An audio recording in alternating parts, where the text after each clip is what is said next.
By the start of the second month, Andrei had learned the script, not the official one, the laminated instructions behind the counter, but the real script, the one no one wrote down. Smile first. Don't rush. Let them feel smarter than you. Never argue about price.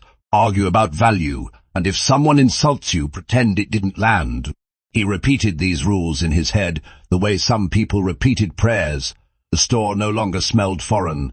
The plastic, the cleaning solution, the faint electronics heat, it all blended into something familiar, not comfortable familiar. He could already tell who would buy within the first 30 seconds, the impatient ones, the lonely ones, the people who just wanted someone to talk to.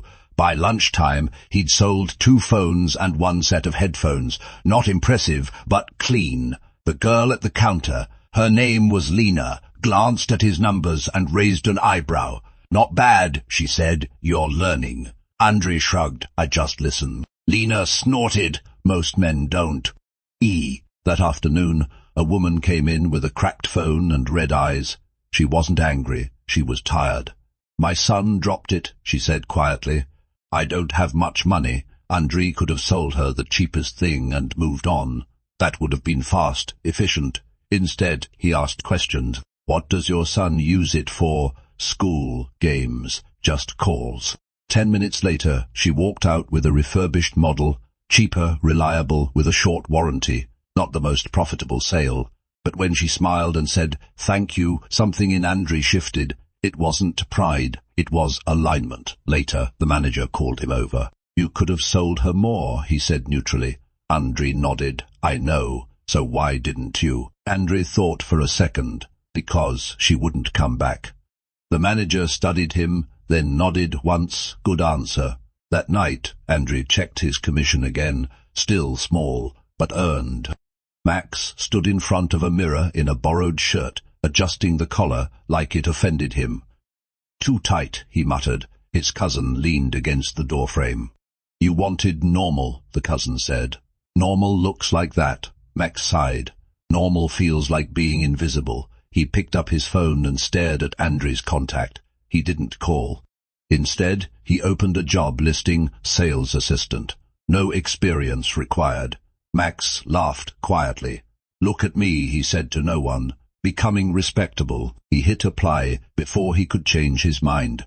Seri watched the loading dock from across the street, hands deep in his pockets. The shaved head guy from before stood near a van, talking low. Seri approached. You asked to bring him if he makes it, Seri said. He's not ready. The man tilted his head. And you? Seri didn't answer immediately. I'm not asking for favors, he said finally. I'm asking for time. The man exhaled smoke. Time costs, he said. Seri nodded. I know. And what do you give me in return? Seri met his eyes. Loyalty, he said. The clean kind. The man laughed softly. That's rare. Seri didn't smile. That's why it's valuable. One evening, Andrei came home later than usual. Overtime, his mother was sitting at the table, folding laundry. You're late, she said, not accusing. Extra shift, she nodded. Good. That word still surprised him. He sat down, rubbing his neck. I sold more today, he said, unsure why he needed to say it. His mother folded a shirt carefully. That's work, she said. It's supposed to grow slowly. Andrei looked at her.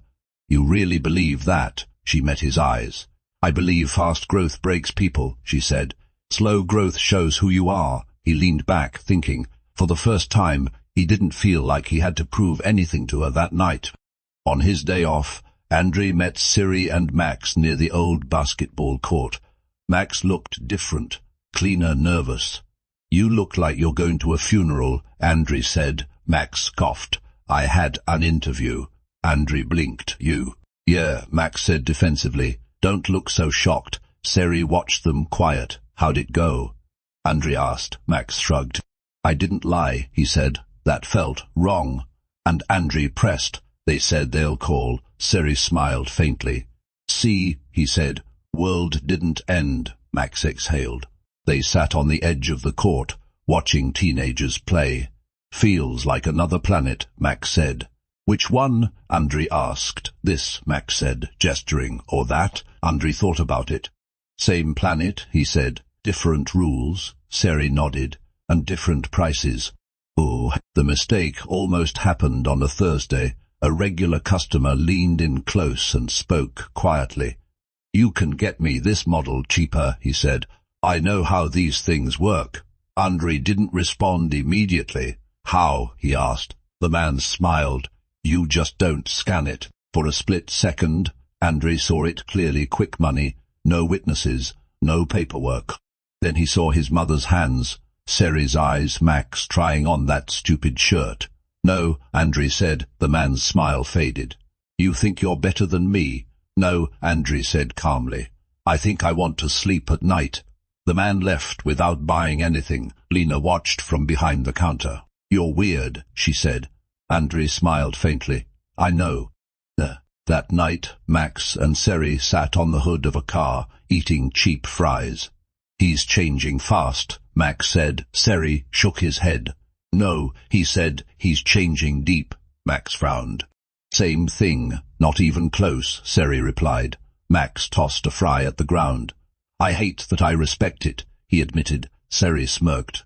"Good," he said. "Means you're still alive." Max laughed, then grew serious. "What if we can't keep up?" Seri didn't answer right away. "Then we don't drag him back," he said finally. "We run harder." Andre locked the store late and stepped outside. The city lights reflected in puddles like broken glass. He checked his phone. A missed call from an unknown number. Then a message from Max. "They called me back." Andre smiled before he could stop himself. "Congrats," he typed. He stood there for a moment, feeling something unfamiliar. Not victory. Not relief, momentum. For the first time, his life wasn't reacting. It was moving. By the end of the second month, Andre understood one thing clearly. Numbers didn't care about effort. They didn't care how hard he tried, how many times he swallowed his pride, how often he stayed late. Numbers only cared about results. His sales were stable. Not great, not bad. Stable. The manager called him into the back room one evening and closed the door. "You're doing fine," he said, scrolling through reports. "But fine isn't growth," Andre nodded. "I know. You don't push," the manager continued. "You help, that builds trust, but it doesn't always build revenue." Andre thought about the woman with the cracked phone. "I don't want to lie," he said. The manager looked at him carefully. "I didn't say lie," he replied. "I said push." Andre stayed quiet. "You've got potential," the manager added. "But potential doesn't get bonuses, choices do." That night, Andre walked home slower than usual. He wasn't angry, he wasn't discouraged, he was conflicted. Max stood outside a clothing store, staring at the glass doors like they might reject him personally. Inside, everything was too bright, too clean, too polite. The supervisor shook his hand. "Welcome aboard," she said. "We'll start you on fitting rooms." Max blinked. "Fitting rooms, yes," she said. "You'll learn the floor later." He nodded, swallowing his pride. The first customer tossed clothes at him without looking. "Hold this." Max held it. The second snapped their fingers. "Where's the mirror?" Max pointed. By the third hour, his jaw hurt from clenching on break. He sat alone in the back room scrolling through his phone. He typed a message to Andre. "How do you not punch people?" The reply came fast. "I want something more than relief." Max stared at the screen for a long time. Then he typed back, "I think I get it now." Seri met the shaved head man again, this time by choice, not necessity. "I'm out," Seri said without preamble. The man raised an eyebrow. "Out of what?" "Out of shortcuts," Seri replied. "Out of favors that come with strings." The man laughed quietly. "You think there's a clean exit?" Seri met his gaze. "I think there's a clean direction." The man studied him for a moment, then nodded. "Careful," he said. "People who walk away usually regret it." Seri shrugged. "People who don't," he said, "usually end up empty." As he walked away, Seri felt lighter and more exposed than ever. The pressure returned a week later. A co-worker leaned over during a slow hour. "You're too honest," Lena said casually. "That's why you're stuck." Andre glanced at her. "You saying I should cheat?" She shrugged. "I'm saying the system cheats first." Andre didn't reply. That evening, a customer bought 3 accessories and hesitated at the counter. "If I pay cash," he said, lowering his voice, "can we skip the receipt?" Andrew looked at the register, at the camera, at the door. "No," he said. The customer rolled his eyes. "Man, everyone does it, then everyone can," Andrew replied. "Just not with me." The customer left annoyed. Lena watched him go. "You're going to regret being principled," she said. Andrew shook his head. "I already regret things," he said quietly. "This isn't one of them." Was he? That night the 3 of them met again. Not planned, not dramatic, just habit. They sat on the steps near Andrew's building, sharing cheap coffee from paper cups. Max looked exhausted. "They smile at you while treating you like furniture," he said. "It's impressive." Andrew smiled faintly. "You survive." Seri watched them both. "You know what's funny," he said. "We used to think freedom was doing whatever we wanted." "And now?" Max asked. Seri shrugged. "Now it feels like doing what we don't want and not dying inside." Andrew nodded slowly. "I almost messed up today," he admitted. Max looked at him sharply. "Did you?" Seri exhaled. "Good." They sat in silence for a bit. Then Max spoke quieter. "I don't hate myself as much anymore." Andrew looked at him. "That's new." Max smiled weakly. "You're terrifying." IoT.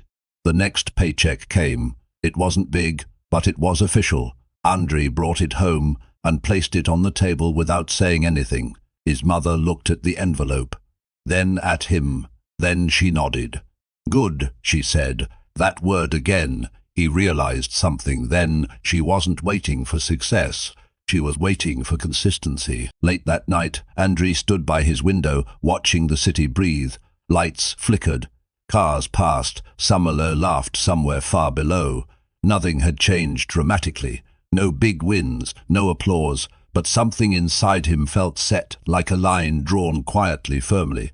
And for the first time, he knew exactly where it was, and he wasn't planning to cross it.